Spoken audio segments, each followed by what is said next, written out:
bring 'em out, bring 'em out. Bring 'em out. Welcome to the Fantasy Football Fiend Podcast with your hosts, Zay, Young Vander, and Bro Joe. Welcome back to the best fantasy football podcast on the air, the Fantasy Football Fiend Podcast, presented to you by Manscaped. I'm your Jose, the Fantasy Football Fiend himself, and I got my crew with me today. Holla at the people, Fantasy Phenom, Young Vander. Fantasy Fiends, what's going on out there? And my guy, your guy, Bro Joe. Holla at him, Joe.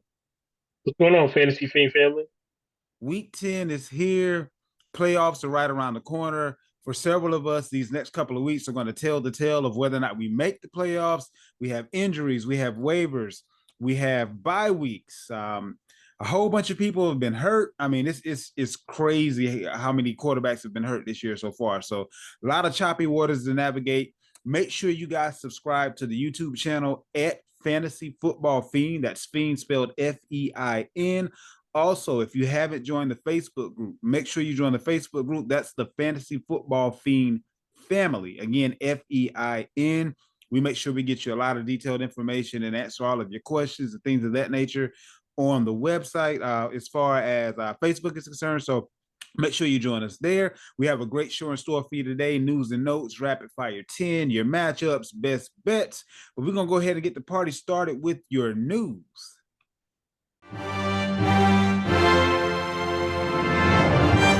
And now your fantasy news. All right, so the Rams just went and hired Carson Wentz. So I don't know if that means that Brett Rippon just wasn't a good enough backup, or if this means that Matthew Stafford may not be quite as healthy as his coach, who said he's optimistic about Stafford playing after the bye week. Maybe they're not quite as optimistic as they are letting on. What's your synopsis on that scenario, young man? Yeah, I definitely think I don't think Stafford is ready. Being that they made this sign during the bye week, it gives Carson Wentz an additional week to get prepared, maybe learn the offense, learn some verbiage, things of that nature. And also this sign just shows me that this team actually think they can win some games this year. They're not tanking for a higher draft pick. They really want to try to win some games. So bringing a guy like Carson Wentz, I mean, that's why I think, that veteran presence. I also think this move is to be the medium to the next quarterback, the heir apparent, because I think this can very well be Stafford's last year there with the Rams. Yeah, I heard that they were trying to actually trade him, but they really didn't have very much, interest, which is kind of interesting based on, how many quarterbacks are currently injured. But we'll definitely see how that works out. I know Wentz is happy he finally got a home. Maybe it worked out for his best based on the wide receivers that he's going to have access to now. Another quarterback that got hurt, rookie Jaron Hall, who was playing because Kirk Cousins got hurt and is out for the year. But Hall has a concussion, and Dobbs was traded for. He ended up having to play his first week in Minnesota. And now it looks like that's going to be his job to lose, and the rookie just got a bad break. But what's your opinion on Dobbs? Can we trust him? Is this a one-week wonder as far as the fantasy points he was able to put up and the fact that he actually helped them win the game?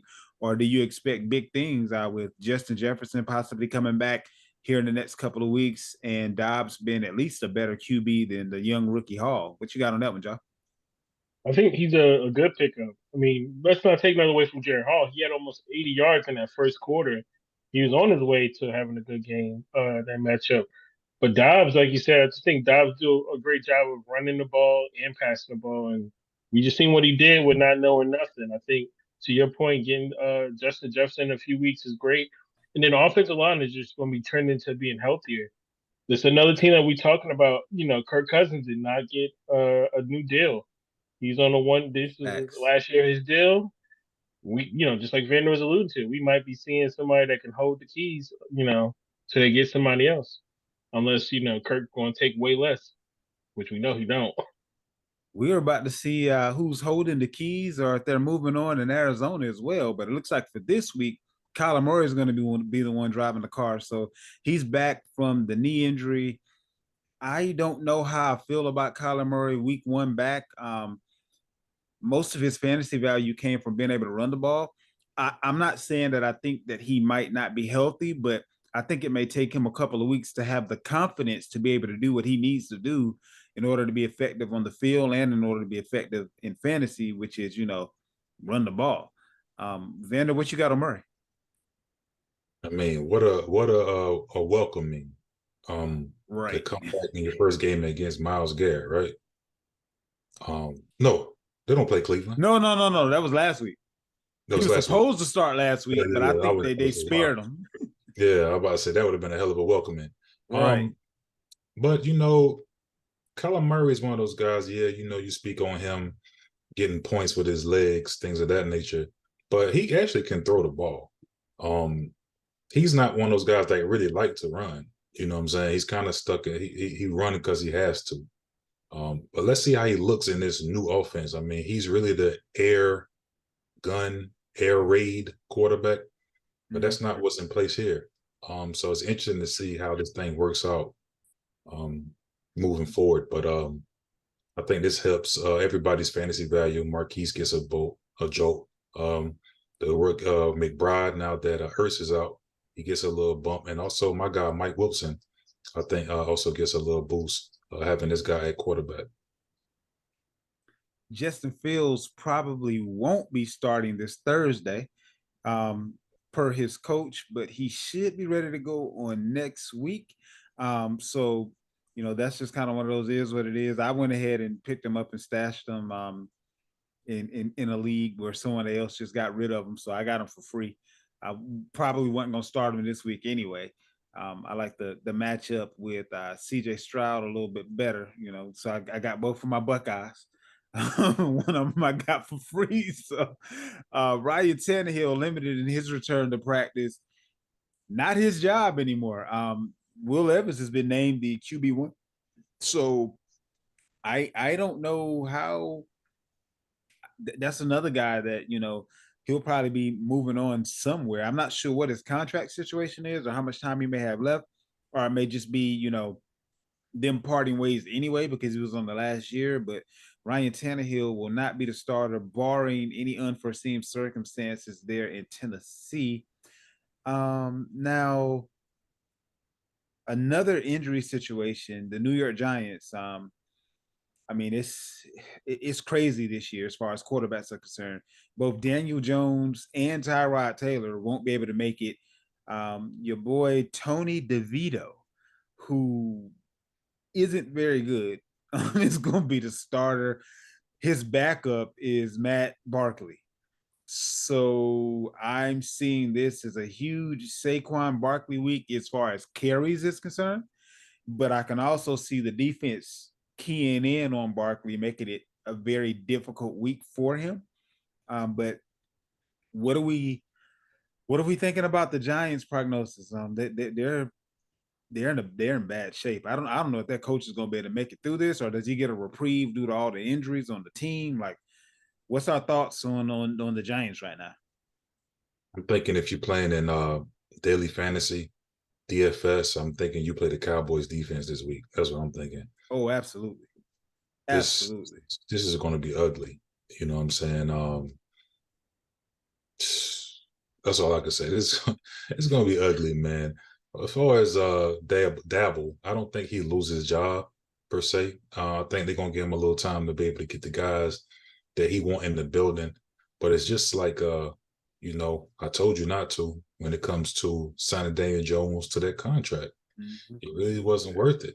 Really wasn't that good of a quarterback. And now you're kind of stuck with some money, some dead money, you know what I'm saying, moving forward.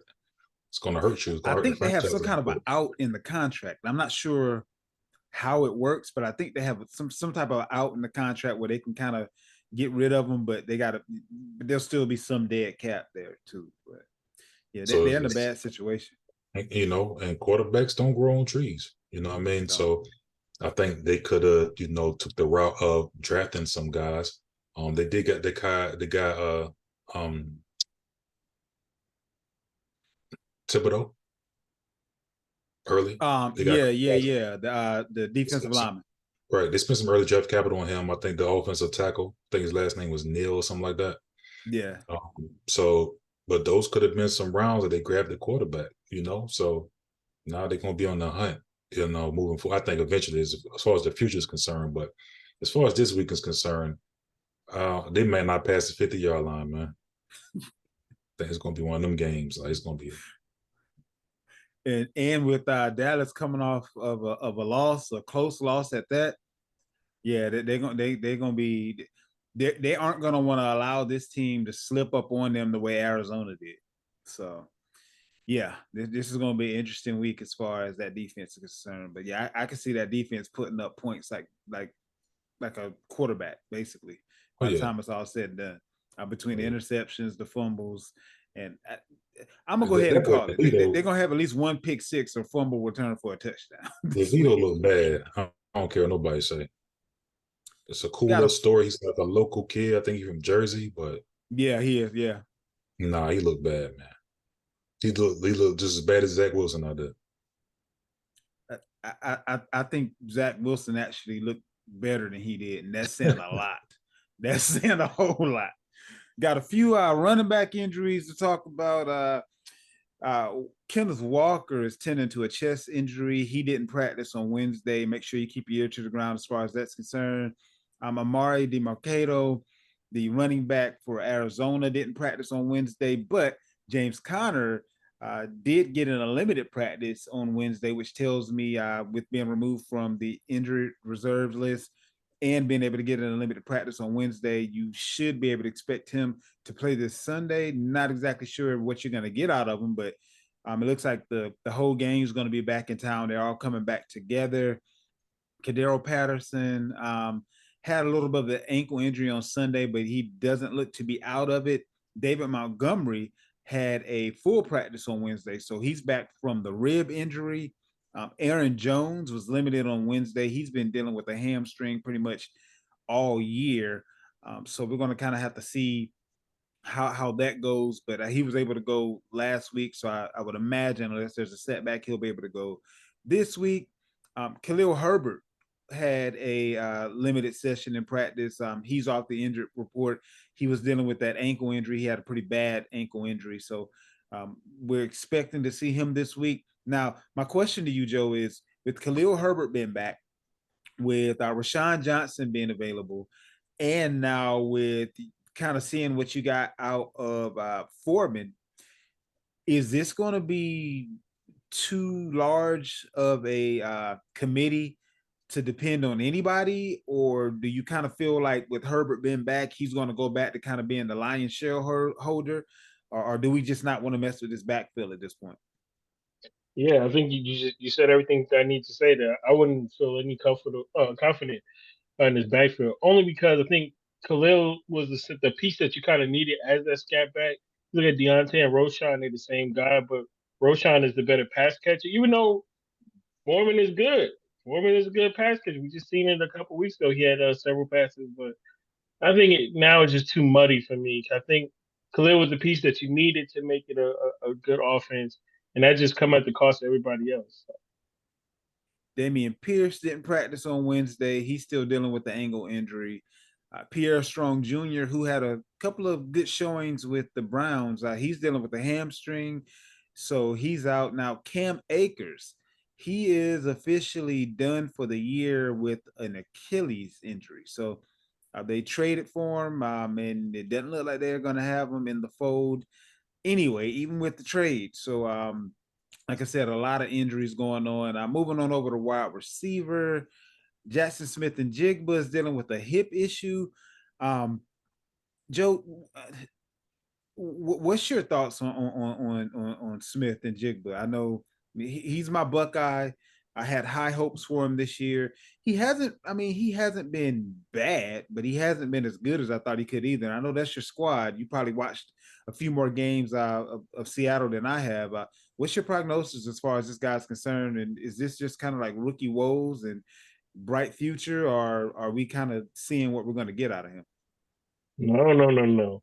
His name is Tyler Lockett. Get him out of there, and you're gonna see exactly what you want to see. This offense right now, we feed three tight ends right now. We got Lockett, we got Metcalf, and then now we got whoever you want to choose out of Charbonnet and Walker. I think it's too many mouths because it's such a proficient offense. It's just money in it.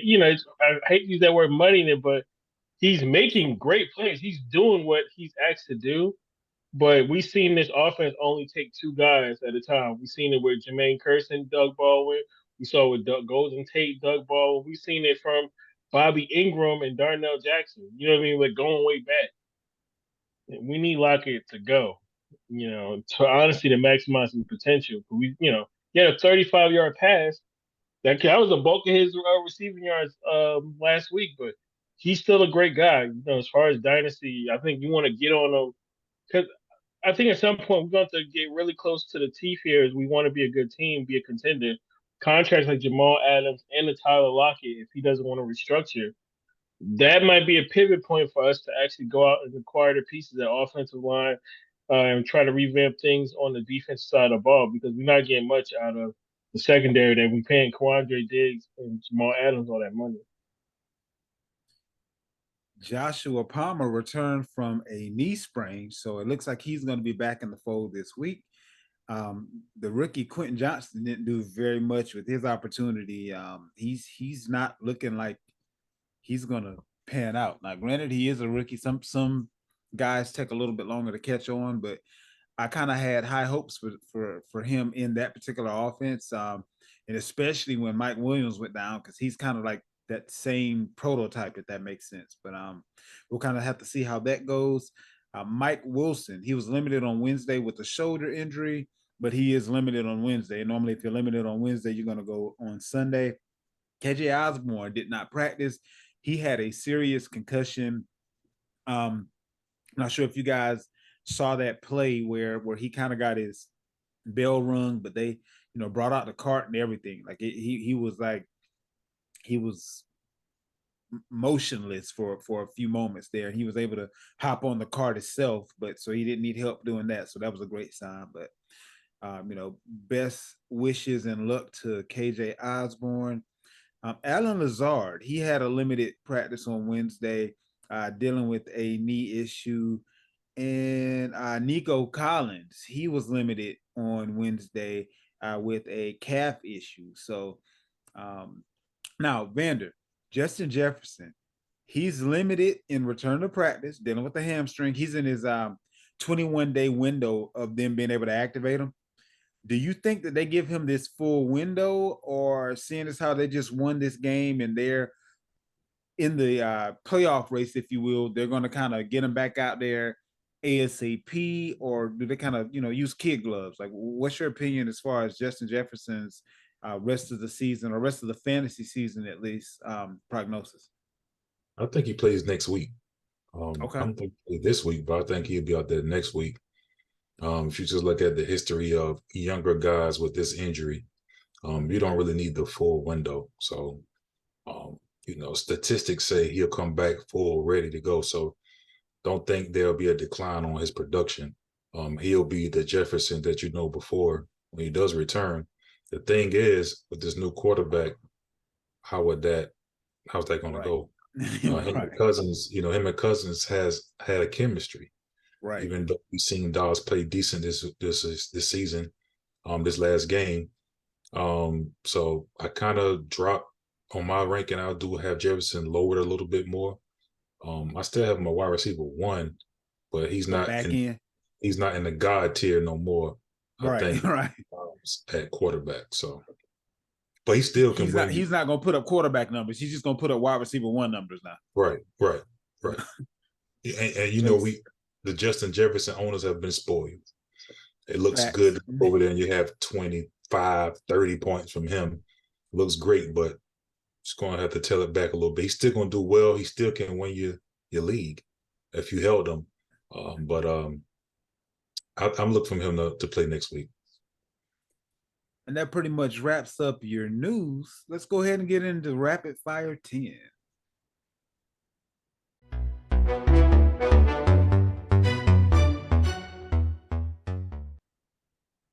All right, man. We got the Rapid Fire 10. 10 quick questions, 10 quick answers. Who do I start this week? Let's get right into it. So, We got Tyson Bagent or Aiden O'Connell. O'Connell. Yeah, I'll take O'Connell.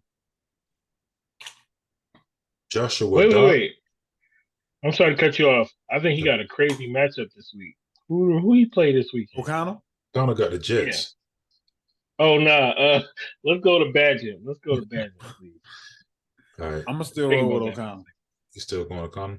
Yeah, I'm still roll with O'Connell because the Jets' offense is so horrible. He gonna have plenty of opportunities. Even a broke clock is right twice a day. All right. We got Joshua Dobbs or Will Levis. Actually, I'm gonna go with Levis on this one. Yeah, give me Levis. After he got past Pittsburgh, which I was curious about, he looked now I can endorse him now. All right. We got Jahmyr Gibbs or Najee Harris. Give me Najee just because Montgomery trended to coming back. I know Monty's coming back, but I think I'm a roll. I think I'm a roll with Gibbs. They saw what they have in him now, so I think the kid gloves are off. That's going to be a 50-50 split instead of Monty getting the lion's share at this point. And Harris is trash, not trash. He's a recyclable. He's not quite garbage. He's a recyclable. Warren is clearly the better running back on that team. So, but yeah. So let me get Gibbs. All right, this is an interesting one. We got Alexander Madison or Bijan Robinson. Lord. I'm gonna go with Madison just because of the matchup. I'm gonna go with Madison because his coach isn't slow. Arthur Smith, another conversation for a different day, but Arthur Smith is just horrible. But I'm going with Madison. All right, we got Calvin Ridley or Christian Watson. Ridley or what? Watson, in a standard league, at least only has like 26 points on the year. Like he's not having a good year at all. At least you might get that blow up game from Ridley. I agree. All right. We got Jerry Jeudy and we got Juju Smith-Schuster. Judy. Let's go with Judy.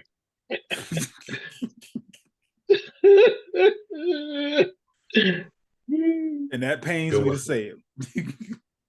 All right, good one here. We got Taysom Hill or we got Dalton Kincaid.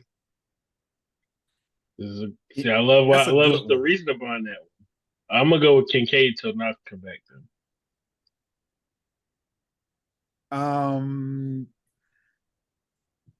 I think Hill has the better chance of getting a touchdown. They're going up against the Vikings. I can see him getting in the red zone. So I'm gonna go with the guy that's more likely to get the touchdown, which I think is Hill. Jonnu Smith or Kyle Pitts? Oh man, I'm gonna go Jonnu. I love that question. He getting 5-6 targets a game. He clearly getting most of the receptions between the two of them.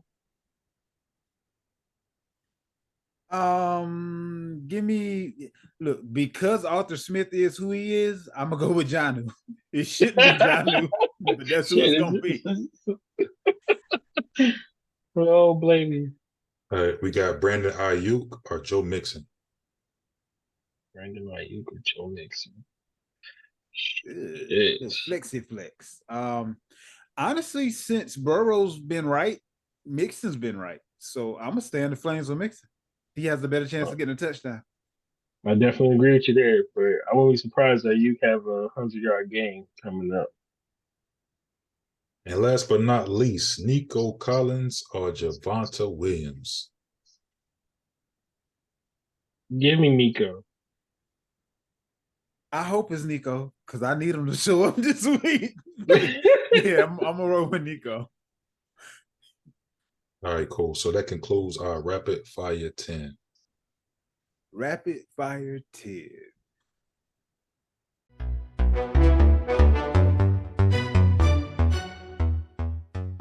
All righty, we're gonna hop into these matchups. Make sure you're right for the weekend. We have a couple of Real buys, so quick, it's like, what's up? before we hop into the matchups, um, waiver ads. Okay. I do want to speak on that real quick. Anyone has any waiver ads they recommend going into week 10? Have a I would say Um, Keita Mitchell from the Ravens, but I'm quite sure he done got ate up already this morning since this is Facts, Wednesday. facts. Uh, if you're in a 2 QB league, try to pick up Wentz. You never know what might happen or how long he might be in there. Any quarterback is a good quarterback to have in a 2 QB league, especially if it's one where people hoard the quarterbacks.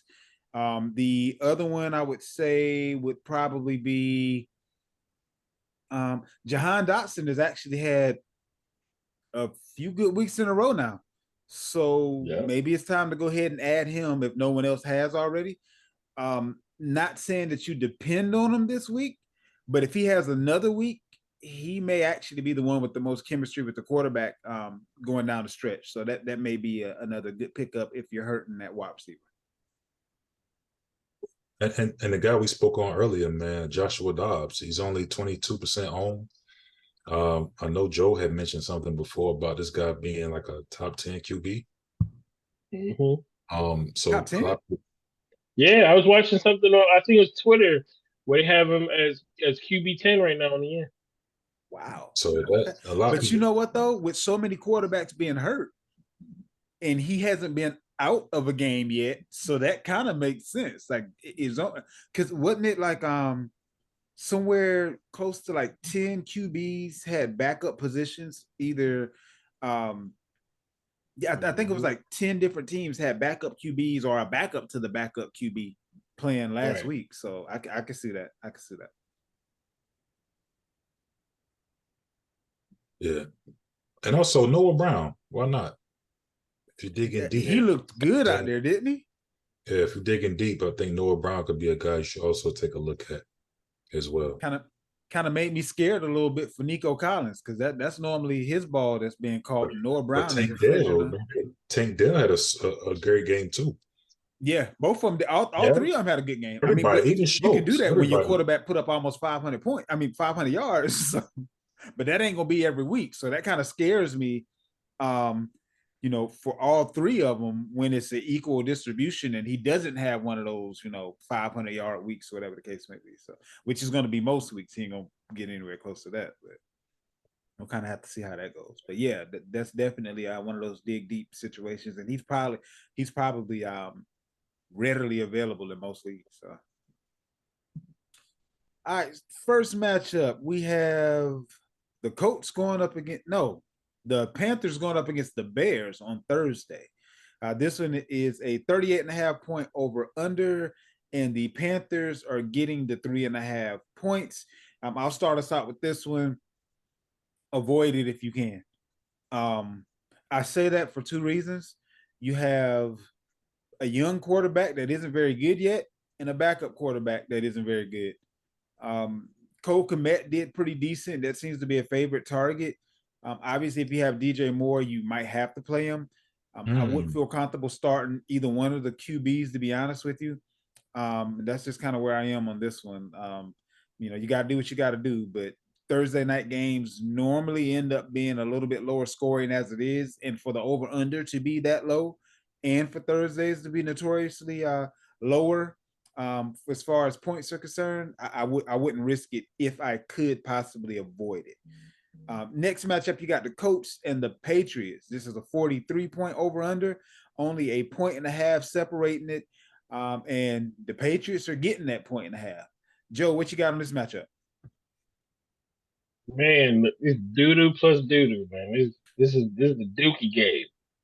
Okay, but it's only because of the quarterbacks and also part of the offense for New England. I think there's going to be a really competitive game. I think it's a field goal game, honestly. Indianapolis defense isn't the greatest thing to write home about, but they've been playing. They bend but don't break. We're going, for lack of a better word. Honestly, I like Ramondre in this matchup. I even like on the opposite end, Zach Moss and JT, and I think that's another reason why this game is going to be fairly, close to and down to field goals. As far as wide receivers, we gotta go back to Douglas. We gotta go back to Josh Downs. I think those two guys really are standing out to me on both sides of the ball. not take away from Mike Pittman, but it's just he just without Anthony Richardson, you got to give it up to the other guys on the field, in my opinion. So it's not much on offense to write home about. But I think it's gonna be a field goal game, definitely. The kickers are definitely gonna be in play. Got the Saints going up against the Vikings. This is a 41-point over-under, 2.5 points separating the two. And the Vikings are getting that 2.5 points. What you got on this one, Van? Oh man, it's another kind of tricky game. The Vikings, they come in with the new QB, the chemistry, things of that nature. It's funny because when he was in Arizona, guys like Marquise Brown, these guys, Ertz, they had a lot of targets, but there wasn't a lot of completions there. So that's one of the things that we're here. I'm not sure how he will look with Addison. I don't think Addison does well this game. I think the person that takes to bump up in this game would be Hawkinson, because he has shown a rapport with the tight end. Someone he has, because Ertz was like, he was getting double-digit targets most of the year, like most of the game. So McBride got 14 targets game before last. Right. So I could definitely see Hawkinson being the guy that you probably want to own. I know Madison is all alone, but this Saints defense is usually pretty solid against the run. I think if you're digging deep, the guy Chandler may get some rock. On the other side, the Saints, you can't trust Carr, even when you have great matchups. I mean, Minnesota's horrible on the back end. Thanks. This is probably one of those games you see Rashid say he'll catch a bomb for like 75. It'll be one of those type games. Kamara's gonna be Kamara, of course, and then see what Taysom Hill gives you. But there's no one that really stands out per se. This is probably gonna be kind of an ugly game, to be honest with you.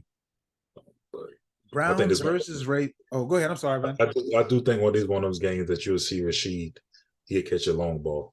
He probably had 3 catches for like $140 and a touchdown.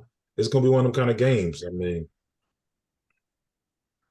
you got the Browns going up against the Ravens, a divisional matchup, 38-point over under, and that sounds about right. Normally, when they see each other, it's not a whole lot of points scored. 2 coaches that know each other very well, but it is a 6-point spread with the Browns getting the 6. What you got on this one, Joe? Yeah. This is going to be a good matchup, man. I think, honestly, this has a lot of implications. Cleveland versus the Ravens. I mean, I think Ravens, we got to give it to Ravens. Ravens defense is really playing really good. They don't get enough credit because, they're not the sack people, the sack squad that we use them to be. But now at full health, we're seeing these teams be in contention. I think with me saying that, get Amari Cooper, regardless. This man is playing like I think we talked about earlier in the show where you're gonna need one of them years because he's another one that's due for a contract. And this man has definitely delivered when healthy on the field. I think you can find over some receivers on the opposite end, going to Elijah Moore. I think this is a bounce back game for him if Watson's at 100%. This because they're gonna need it. I think this game is gonna be more of a shootout, and Lamar doing everything he got to do. So let's pivot to the other side of the ball because obviously I think you still have that flex between Jerome Ford and Hunt, but you got to start. Who is it going to be? Keontae? Or you going to have Gus Edwards, Justice Hill?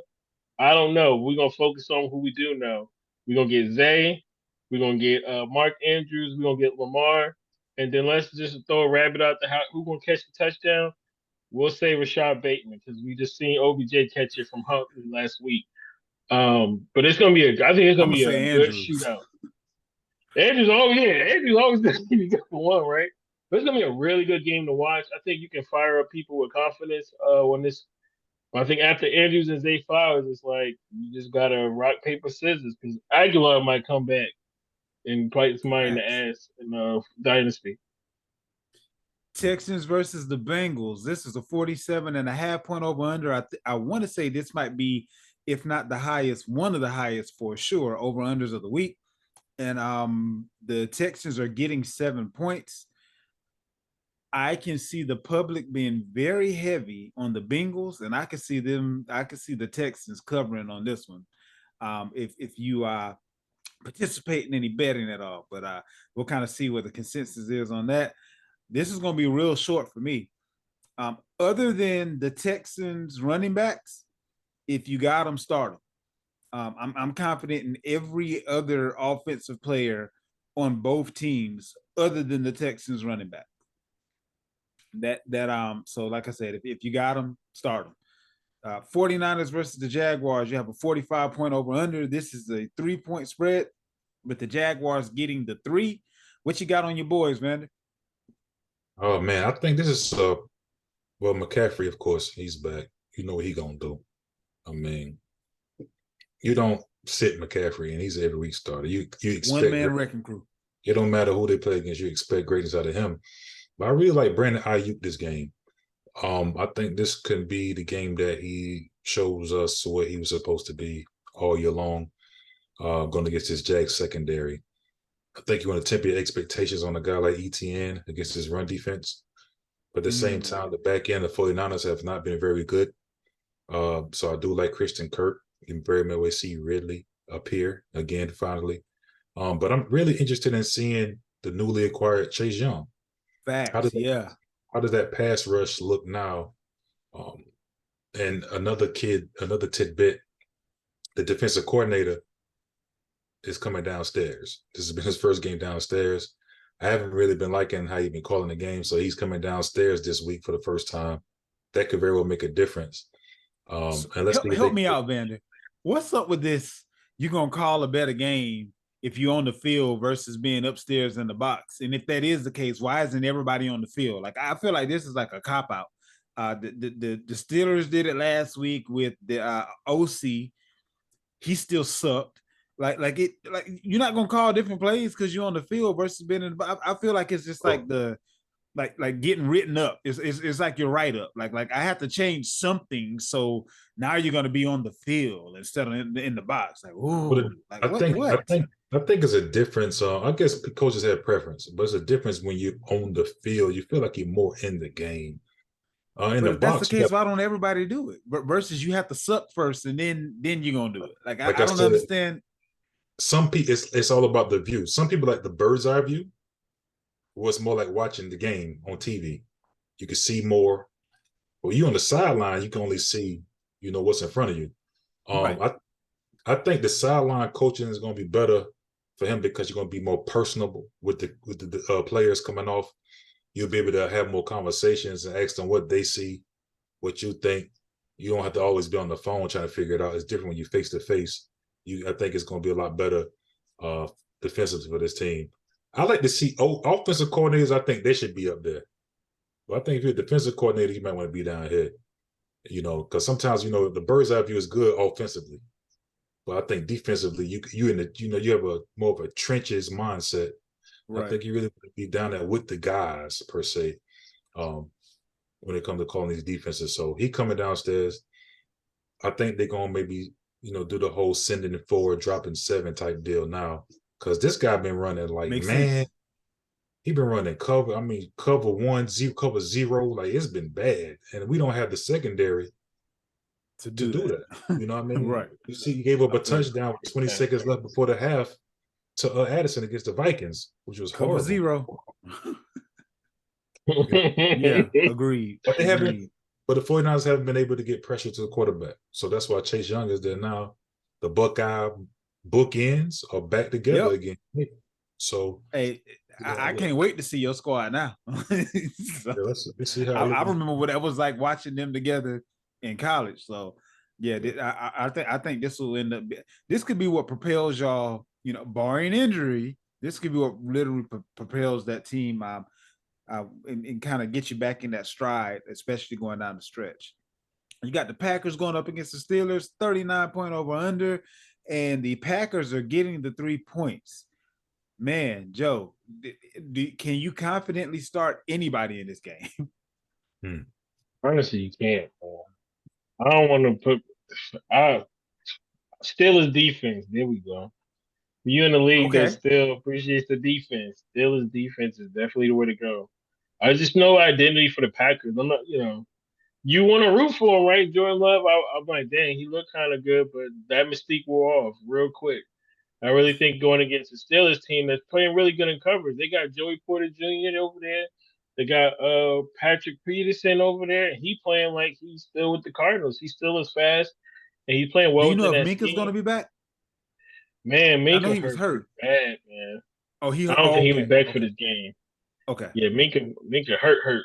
I think he might miss a Gotcha. few games, but even without him, when you got Watt, it don't matter. And Hayward coming back from injury, most recently, it's a good. It's I think to me it's gonna be a formidable game only because the Packers got a defense. You know, we're gonna name names, but I think this is gonna be in that territory of field goal game. But I think one of these teams is gonna control the turnover margin. We're gonna see a ton of points off of turnover. So to your point, it's a hard pass, man. I can't really rather Jair is healthy, so I'm not even gonna go throw a net wide receiver out there. So both defenses basically low scoring game. I mean, Yeah, one of them gonna have a turnover game. Somebody gonna have one of them fumble touchdowns, and it's a pick six. We're gonna see one of those carry this game, I think. So I'm not might have one interested in each. nobody. Right, shit. You got the Titans going up against the Buccaneers, another low over under on this one. 38.5 points is the over under for the Titans versus the Buccaneers. 1 point separating the two, with the Titans being the one getting that 1 point. What you like in this one, Vander? Man, I love Levis this game. Okay. Really didn't see him throw touchdowns like the game before with the 4, but against this Buck secondary who's been struggling as a late, I think this could be a really good bounce back for him. Let's see. Hopkins had 11 targets last week, only caught 4, didn't do well. I think this could be a Kyle Phillips game if you're digging deep. I think he's a sleeper because usually against the Bucks, the main guy they kind of do well against, but that second guy kills them, like Gabe Davis did. Who the Bucks played last week? Who did they play last week? I forgot that quick. They just played Houston. Yeah. Oh yeah. You see Tank Dell.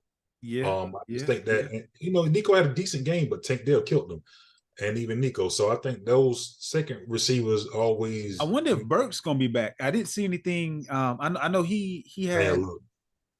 I think he might have had a concussion or something. He had a pretty bad. I would think he's gonna be out this week, but he would be that guy. That burner. The Tank Dell kind of a prototype. I do like Levis with that connection this week. I think you want to tip your expectations on a guy like Henry. This Buccaneer defense has been known for years of slowing down the run, which I think they will do this game. And Vita Vea is healthy. Yeah, on the other side, the Titans usually are really good against the run, but as of late, they've been pretty bad. I think Rashad White can carry on. The game he just came off a 20-some-odd point game in fantasy. Then he can do that again this week moving forward. He maybe can build on that. And you just fight up everybody else. So, the Evans, as usual, seems like Baker Mayfield finds a way to be fantasy relevant no matter what the score is or how bad like he's playing. So, but everyone else, I think you just play per usual. Falcons versus the Cardinals. This is a 44-point over under and a 1.5 point spread, with the Cardinals getting that 1.5. I don't really like this game, to be honest with you. The thing about the Falcons is, if you pick the wrong player, you'll be right, and if you pick the right player, you'll be wrong, because their coach is just bass backwards, and it doesn't make sense. Like, Jonnu Smith shouldn't be the leading tight end, and you shouldn't have Tyler Algier out there as much or more than you have Bijan Robinson. Like, what was the point of these high draft pick, the highest drafted tight end ever, I believe, and then one of the highest running backs in recent history as far as draft is concerned, and you're not using them like it. So I don't really like the Falcons offense in general. With the Cardinals, I think that they will be on the right road, but I just don't. I've seen Kyler Murray mess up when he's had several games in a row to have a good feel for what he's supposed to be doing. I don't think he's going to have that feel for the first game back. I think it's going to be some jitters. I think it's going to be some pressures on the part of the Falcons defense. And this is a game that you shouldn't have anybody that you're dependent on. I can't think of one fantasy player that is oh my God, he's my stud. I got to start him on either one of these teams at this point. Now, granted, if if you were one of those people that drafted Bijan early, hopefully you pivoted, like a while ago. But I mean, I wouldn't depend on anybody in either one of these. Not to say that it won't be, somebody's going to have a good game, but I just really couldn't tell you who. So I try to stay away from it if at all possible. You got the Lions versus the Chargers. This is a 48.5 point over under. Now, this is the highest over under this week. Yep, sure is. So, Joe, what do we have here? The Chargers, had a great game this past week. I'm going up against the Jets. The Jets have a formidable defense, didn't really have much on offense. The Lions have a great defense and offense. So do the Chargers go back to being what we thought they were, or are they going to kind of keep the party going here? Well, I think honestly, I think this is going to be a good game. I think ultimately the Lions are going to take it. I think with the Absolutely. Chargers is like you had the Jets, you had Zach Wilson. I'm not trying to say that matchup didn't go in any way, but if you look for anybody you want to target as far as a layup, it'd be Zach Wilson at this point. Like they did what they're supposed to do in that matchup. Now you get a Detroit who's hungry. I think if they're not mistaken, I don't know if they lost last week, but I know they lost the week before last. This is a team that has an identity that needs to reestablish No, themselves as a they're playoff coming off of a team. bye, so they They had come off 2 a weeks to bye. prepare for them. Yeah. Boom, even better. The bye and the loss before. They need to establish that identity if they're going. They already got the division. No Kirk Cousins. You need to put the nail in the coffin and start winning these games. And it starts with a tough opponent. And I think obviously you got to start your Montgomerys. You got to start Jameer Gibbs, Amon Ra. Everybody, fire everybody up on the Lions. Going to the Chargers is a little tricky because we would think Keenan Allen. We saw this man have 20 targets 4 weeks ago. They don't know how to get this man the ball, and it's no Mike Williams. Even with Joshua Palmer out, he still, to me, didn't garnish enough targets and receptions to make him that number one wide receiver. Now, there's a possibility that Joshua Palmer will come back, but that's going to be a Sunday decision, literally going down to game time. But we got to still go to the Everett's of the world. We got to have, if one person going to have to do it, it's going to, have to be between Everett's and Keenan Allen to keep it going because we can't help Johnston. I'm going on a rant. So let me complicate that a little bit more for you, Joe. Your boy Complicated, man. Parham has actually been getting as many targets and doing a little bit more with them than Everett. So you don't even Yeah, I know saw if that last week. He had 42 yards. He had 42 yards the week before. and a touchdown the week before too. So I mean, who Ain't that some knows? bullshit? I mean, what do you do? What do you do? Well, So I think Allen can bounce back this week. Yeah, it ain't him. It's just they need to give him the ball. But he has had some tough matchups. They just played the Jets. That was pretty tough. The Chicago game. Then they had Kansas City, who's playing lights out defensively this year. they are, yeah. They're Yeah, playing better on Dallas. defense than they are on They got offense. the top 5 total defense. Yeah, and then Dallas. Mm-hmm. So he been having some pretty tough matchups. I think this one is going to be a little bit better playing against these Lions. So of course you're going to play him, but I think he can bounce back this game. I think he can bounce back.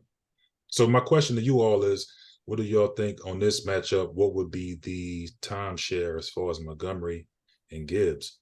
Do you think Montgomery comes back and because when we see Montgomery, he was the runaway bell cow. Like Gibbs is more sprinkle, but even though we I just feel seen like now it's going to weeks, be what we thought it was going to be at the beginning of the year. It's going to be Montgomery at the goal line. You know how you always say you got a 20-20 guy and then you got a red zone guy? I don't think that they thought they could use Gibbs in that fashion, so they just gave the lion's share to Monty. I think Gibbs is now about to be the 20-20 guy, and David Montgomery is going to be the red zone guy. See, and I would agree with you, but then it's just like we had the same conversation with Bijan, where it's like, what do you get him for? Montgomery looked pretty good. I'm just saying he made me question that number 12 pick. Not saying Jameer Gibbs isn't going to be a great talent, but he's running when healthy. To me, he looked better than Jamal Williams. Just to cut the caveat out, he looked like he running better than Jamal Williams. So I think with that one, it's hard to say. But I agree with Zay. I think we, as you know, us having our own opinions, us being on the show, we got the right interpretation. But I don't know if come Sunday they gonna listen to us. But If they're gonna Arthur I Smith think it. yeah, Arthur Smith is bullshit. I think you have to get the dire severity of the game. You can't keep this kid off the field much longer. Like, but I do see where Montgomery is. He toting that rock. Like, I give him respect because I counted him out. Commanders going up against the Seahawks, 45.5 point over under, and the Commanders are getting 6.5 points in this one. What are we looking at? What we got? That bullshit. I think this is gonna be this game gonna get crazy. It seems like without Curtis Samuel, Howard don't care. He don't care as long as he got Terry, as long as he got Dotson. Anybody in the backfield. Brian Robson came alive last week. That little scamper for them 8-yard touchdown. That was hard. He wasn't playing no joke. And he gets a favorable matchup. Like, I don't care if we just got Williams from the Giants. This is gonna be a good shootout. It's gonna be a nice, healthy shootout. I think on both sides you can start both of those starting receivers. Even looking on the other side of the ball, Charbonnet, we gotta start talking about this one because if Walker picking the wrong time to get nicked up, Charbonnet on that ass, and he been on the ass the last few games. And Charbonnet, he playing good. I gotta give him He was respect drafted for us. for a I think, reason. yeah, man. AJ, well, look, AJ Dillon was in the second round too, and we saw this go a different way. But I'm glad I'm glad he playing good. But all seriously, I think you can honestly start everybody because this is gonna be a really good game. I think it's going to go back and forth. It's going to stay competitive because both defenses don't bend up or don't break. But I do see opportunities where somebody's going to be able to get a touchdown at different junctures of the game. So it's going to stay within 3, in my personal opinion. So you can start all your guys in confidence. But the tight end position is really unique with us. So I say with Fant, I mean, if you're in a league anyway, you might not be going as deep as Fant. But it's too many miles to feed on the Seahawks side of the ball as far as tight end. We get everybody involved. Got the I think Giants going up against the Oh, go ahead, man. on that Seattle game, I think whoever the start running back is can have a good game. Because if you watch this Washington defensive line last week, it showed on that run from Ramondre, it showed that Sweat and Chase went on the field. I mean, that hole was like you can ride a Winnebago through that thing. You know what I'm saying? So going against the Seattle Seahawks, Kenneth Walker haven't been having a good season, but this could be a breakout for him if he's the starter. And if not, if Charbonnet's the guy, I think he can really show why he was drafted the way he was drafted at. But I like the run against this team this week because of that how that thing looked last week. You can tell they was missing some guys on the defensive line. Makes sense. All right, this one's yours, Vander. You got the Giants going up against the Cowboys, 38.5 point over under. My Lord. I don't think I've ever seen this before. The spread is 16.5. Oh, damn. My God. I don't. Last time I see a spread like that was when the Patriots was on that run back in the day when they had Randy Moss. Those were some crazy spreads. I mean, if you can remember, they had a 21-point spread one time, and they was covering that season. They was covering 21. And it was bad. I think that was 2007. I think that was when we had Moss on the squad. The year they went undefeated. Yeah, that was 2007 with Randy Moss and Brady. Yeah, they was covering. But I mean, 16.5. My goodness. And I'm taking the Cowboys with that, man, because you taking. I don't think this team can pass the 50-yard line. Like, honestly, one of the strengths of the Cowboys is the defensive front. They're pretty good at stopping the run. Right.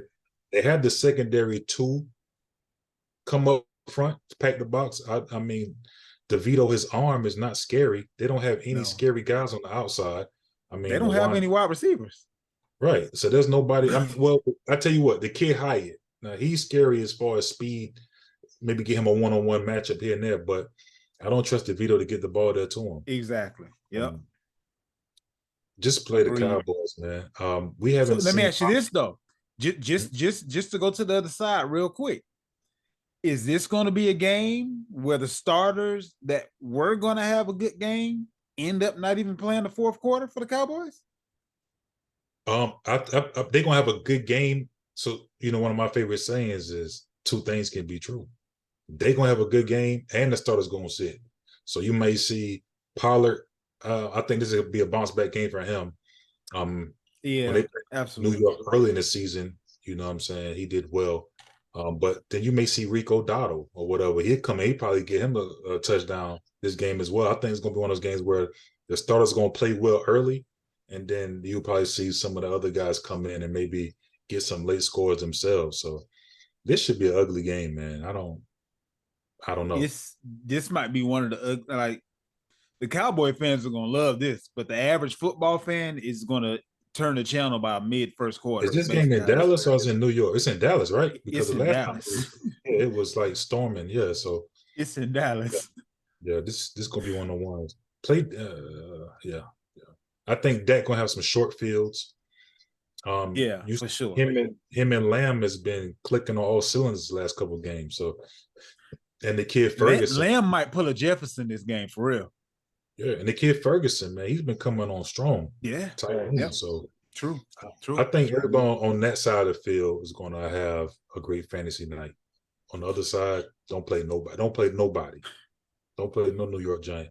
I know if you're a Barkley owner, you got to play him because of the way you draft him. But good luck. We got the Jets going up against the Raiders. I think this may be the lowest over-under of the week at 36, if I'm not mistaken. 1 point is the spread, and that point is going to the Raiders. So this is one of those games where I think the Raiders can pull it off as far as winning the game. They're competent on both sides. They kind of have a little bit of pep in their step, if you will, based on the coaching changes and all that kind of good stuff. I can see this being a Jacobs game. I can see them running the ball a whole lot. Zach Wilson is going to lose the game for the Jets. And unfortunately, I believe that that's going to end up hurting Paul because unless he just happens to break one, they're focusing on him because they don't have to focus on Wilson. He's going to destroy himself and the wide receivers that he's throwing to. So I don't really think that the Jets are going to put up very many points. I think the Raiders come away with it. Again, this is a Jacobs game and probably, unfortunately, another game where Adams won't do very much between, O'Connell being a rookie and Ben probably going to be a little bit afraid of Sauce, and he might be told to stay away from Sauce. So I can see this being a Jacoby Myers game as well. Keep it short and simple type of a situation, and then run it in with Jacobs. So that's where I am with that matchup. Final matchup, Broncos versus the Bills on Monday night. This is a 47.5 over under, and the Broncos are getting 7.5 points. What you got for us, Joe? Go ahead and take us out. I've been talking shit about Russell Wilson all season. I'm starting to like him now. He like top 5 in most QB categories at this point. It's Right. not on him anymore. It's on the defense now. I think honestly it's gonna be a really good game. I gotta say this. This is the show I got all the good games. I gotta say this because I can't say I can play about this matchup either. I think it's gonna be really good.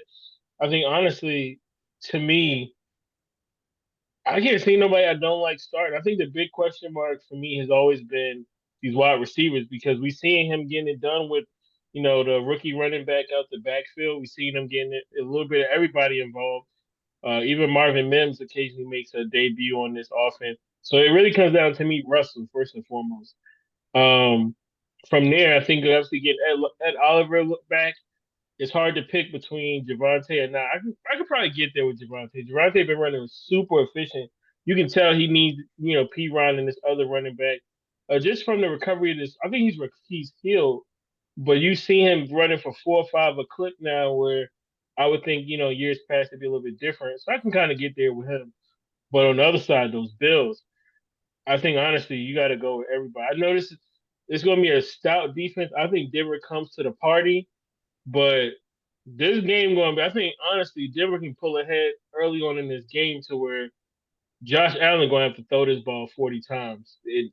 I ain't saying it's going to be a good 40 times. Now, can we see him throw them interceptions? He love to, pit-a-pat with the ball and have some turnovers.